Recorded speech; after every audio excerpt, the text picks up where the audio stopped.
आज के इस वीडियो में हम बात करेंगे कि इग्नू के एग्जाम देते टाइम आंसर शीट के फ्रंट पेज को कैसे फिल करना है। एग्जाम के टाइम पे आपको जो आंसर शीट मिलने वाली है उसमें टोटल कितने पेज होती है, क्या उसके साथ कोई एक्स्ट्रा सीट भी मिलती है और आपको अपना अटेंडेंस सीट फिल करते टाइम किन बातों का ध्यान रखना चाहिए। तो इस वीडियो को आप लास्ट तक देखना, सब कुछ पता चल जाएगा। तो इग्नू में एग्जाम के टाइम पे जो आपको आंसर शीट मिलती है, सबसे पहले उसके बारे में बात करते हैं कि वो कैसा होता है। तो इग्नू के एग्जाम हॉल में जो आपको आंसर शीट मिलती है वो टोटल 28 पेज की आपको आंसर शीट मिलती है, जिसमें से पहला जो पेज होता है वो आपको अपनी डिटेल्स फिल करनी होती है। जैसे ये वाली जो पेज हो गई, ये आपकी फ्रंट पेज हो गई जो कि फर्स्ट पेज होता है। फिर इसमें हम बात करें तो जो दूसरी पेज होती है वो ऐसे ब्लैंक पेज होती है। यहाँ पे ये ऐसे लिखा हुआ रहता है कि ये ब्लैंक पेज है। फिर इसमें जो सबसे लास्ट पेज होती है, मतलब कि 28वां जो पेज होती है, इसमें स्टूडेंट्स के लिए कुछ निर्देश दिए हुए रहते हैं। और इससे जस्ट एक पेज पीछे जो 27वां पेज होता है वो आपके रफ वर्क के लिए होता है। वहाँ पे जो भी आपको कैलकुलेशन वगैरह करनी है आप वहाँ पे 27 नंबर पेज पे कर सकते हैं। तो अब हम बात करें कि इन टोटल 28 पेज में से लिखने के लिए आपको कितने पेज मिलने वाले हैं। तो इन 28 पेज में से पेज नंबर 1 to 27 और 28 ये 4 पेज पहले से ही फुल रहता है। अब अगर हम आंसर राइटिंग की बात करें तो वो जो पेज होती है वो यहाँ 3 नंबर पेज से लेकर पेज नंबर 26 तक होती है। अगर इन सभी पेज को ऐड करें तो पेज नंबर 3 से लेके 26 तक ये टोटल 24 पेज होते हैं। यानी कि आपको एग्जाम हॉल में टोटल 24 पेज मिलेंगे अपनी आंसर राइटिंग के लिए। इन 24 पेज के अलावा कोई भी एक्स्ट्रा सीट आपको नहीं दी जाती है एग्जाम हॉल में आंसर लिखने के लिए। तो अब हम बात करते हैं कि एग्जाम हॉल में जो भी आपको अपनी आंसर सीट मिलेंगी उसके फ्रंट पेज को कैसे फिल करना है। तो आपके आंसर सीट की जो फ्रंट पेज वो इस टाइप का होता है। इसी में आपको अपनी सारी डिटेल्स फिल करनी होती है। आंसर सीट में सबसे पहले आपको अपना एनरोलमेंट नंबर यहाँ पे फिल करना है। एक बॉक्स में आपको एक ही डिजिट फिल करना है। अगर आपका एनरोलमेंट नंबर 9 डिजिट का है तो लास्ट में यहाँ पे एक बॉक्स खाली रह जाएगा, यहाँ पे आपको क्रॉस कर देना है। यहाँ पे आप देख सकते हैं कि कैसे एनरोलमेंट नंबर फिल किया हुआ है, जैसे 186 ऐसे ही आपको एक बॉक्स में एक डिजिट ही फिल करना है। उसके बाद आपका जो भी एनरोलमेंट नंबर है उसको यहाँ पे फिर से फिल करना है, लेकिन यहाँ पे आप उन डिजिट को वर्ड्स में फिल करना है। जैसे यहाँ पे आप देख सकते हैं कैसे फिल किया गया है, 186 ऐसे ही आपको यहाँ पे वर्ड्स में फिल करना है। इसके बाद आपको यहाँ पे अपना एग्जाम सेंटर का कोड डालना है। आपको अपना एग्जाम सेंटर का कोड आपके हॉल टिकट में लिखा हुआ मिल जाएगा। हॉल टिकट में ये यहाँ पे एग्जाम सेंटर का कोड दिया हुआ है। एग्जाम सेंटर का कोड फिल करते टाइम अगर यहाँ पे कोई भी बॉक्स खाली रह जाता है तो उन बॉक्स में आपको क्रॉस कर देना है। एग्जाम सेंटर कोड के लिए यहाँ पे 6 बॉक्स दिए गए हैं।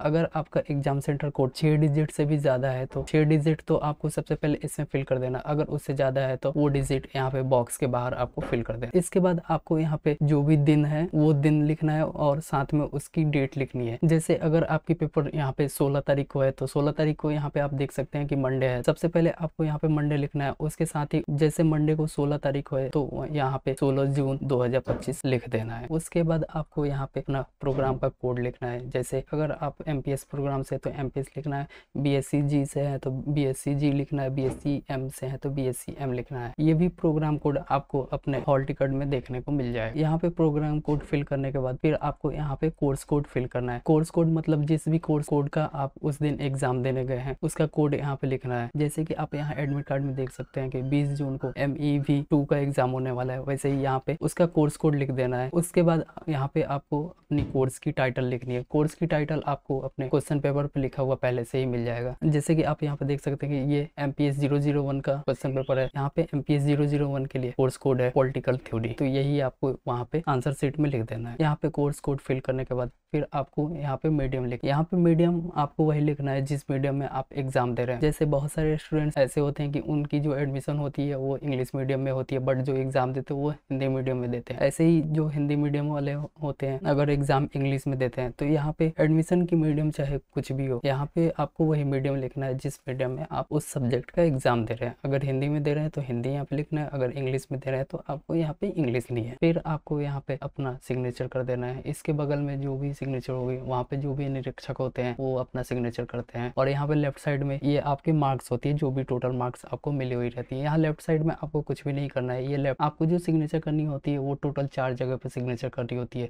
जैसे कि पहले सिग्नेचर तो आपको यहाँ पे फ्रंट पेज पे हो गई। दूसरी जो सिग्नेचर करनी होती है वो आंसर सेट के सबसे लास्ट वाली पेज पे करनी होती है। आंसर सेट की लास्ट वाली पेज ये होती है, जैसे यहाँ पे आप देख सकते हैं, यहाँ पे लिखा हुआ है कि यहाँ पे आपको सिग्नेचर करनी है। अगर आप हिंदी में एग्जाम दे रहे हैं तो आप हिंदी वाले के सामने सिग्नेचर कर देना, इंग्लिश में दे रहे हैं तो यहाँ इंग्लिश वाले के ऊपर सिग्नेचर कर देना, या दोनों में से कहीं भी एक जगह आप सिग्नेचर कर देना तो भी चल जाएगा। इसके बाद 2 और सिग्नेचर करनी होती है। वो जो 2 सिग्नेचर होगी वो आपको अपने अटेंडेंस सीट पे सिग्नेचर करनी होती है। अब यहाँ पे हम आंसर राइटिंग की बात करें तो यहाँ पेज नंबर 3 से आपको अपना आंसर लिखना स्टार्ट कर देना होता है। पेज नंबर 3 से लेके पेज नंबर 26 तक आपको अपनी आंसर लिखनी होती है। एग्जाम देते टाइम ही आपके पास इस टाइप की अटेंडेंस सीट आएगी। इस अटेंडेंस सीट पे ही आपको अपनी डिटेल्स फिल करके सिग्नेचर करनी होती है। इस अटेंडेंस सीट को आप ध्यान से देखना, जिसकी वजह से आपको एग्जाम सेंटर में कोई भी गलती ना हो। तो इस अटेंडेंस सीट पे सबसे पहले यहाँ पे आपकी नाम होती है, उसके बाद यहाँ पे आपकी एनरोलमेंट नंबर लिखी होती है। आपके नाम के जस्ट सामने यहाँ पे एनरोलमेंट नंबर होती है,